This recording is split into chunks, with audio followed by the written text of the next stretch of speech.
President Biden and his administration say whatever it is that people are seeing up in the skies, it poses no threat. How do they know? Well, we don't, and that's just the bottom line, Elizabeth. It's the excuse from my perspective is inexcusable. Bottom line is that they have admitted that these things are real, that they're flying around. We don't know where they're from. We don't know where they're going. We don't know who's behind it. We don't think it's foreign adversarial, and it's not ours. And yet, for someone to turn around and say it's not a threat, let me remind your audience, if I may.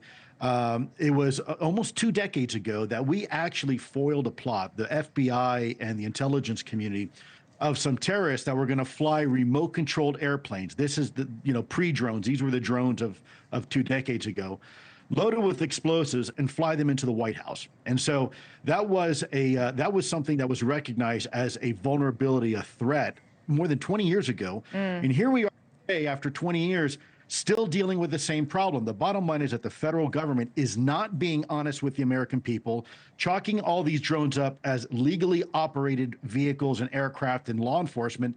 If that's the case, they would not be shutting down military installations because of drone incursions. It just simply does not make sense. Yeah, you've been really critical about how the government has handled this whole thing. You tweeted that, quote, "Since I left the Pentagon in 2017, I have been stating the fact that our airspace has been unsecured for years with no one at the department taking it seriously." You go on to say, "I am glad that certain elements within our government are now seeing for themselves the real issue of ignoring existential threats to our airspace. We've ignored it for too long."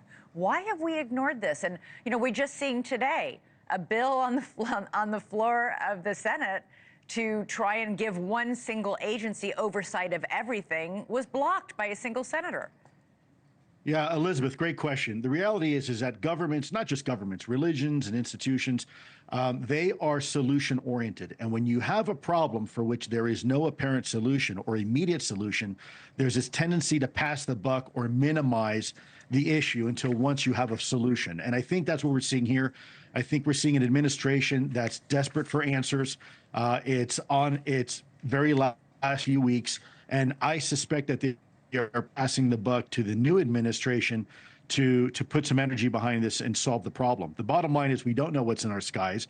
The moment we started calibrating our radar systems a year and a half ago to look for UAP, what did we see? We saw Chinese spy balloons wafting over unchallenged over the northern continental United States. So anytime somebody in government tells you, "Trust me, I'm from the government, we got this," I would probably.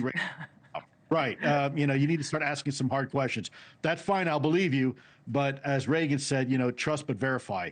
They've got to be more open. Why are they having these conversations with Congress and not the American people? Why is the briefing classified? If everything's fine and there's nothing to see there, why do you need a classified briefing?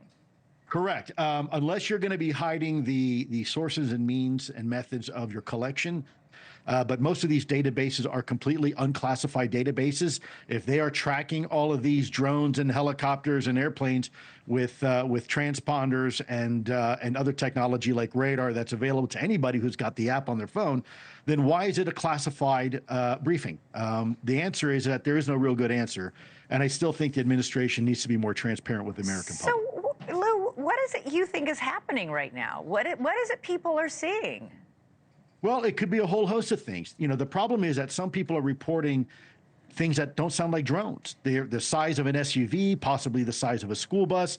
In some cases, they report coming out of the water and moving away very, very quickly, and in some cases even disappearing. That's not a drone. Now, the whirring sounds and the quadcopters and whatnot, and maybe the navigation lights, sure. So the bottom line is we really don't know what's going on yet. And this is, I think, my frustration, as with many other people, when the administration for a month says we have no idea what this is, and then all of a sudden, well, they have been saying, I don't have any idea. They've been saying it's just mostly drones and fixed-wing aircraft, and no indication there's anything nefarious. That's only the last 24 hours. Before, they were saying that we have no idea what these are. We don't think that they are that they have anything to do with a foreign adversary. We're pretty sure they're not ours. But they never said that these were all being chalked up to legal aircraft until about 24 to 48 hours ago. That changed. John Kirby and the Pentagon spokesman were saying last week that these were drones and fixed-wing aircraft. Thanks so much for watching. Go to joinnn.com to find NewsNation on your television provider. And don't forget to click the red subscribe button below to get more of NewsNation's fact-driven, unbiased coverage.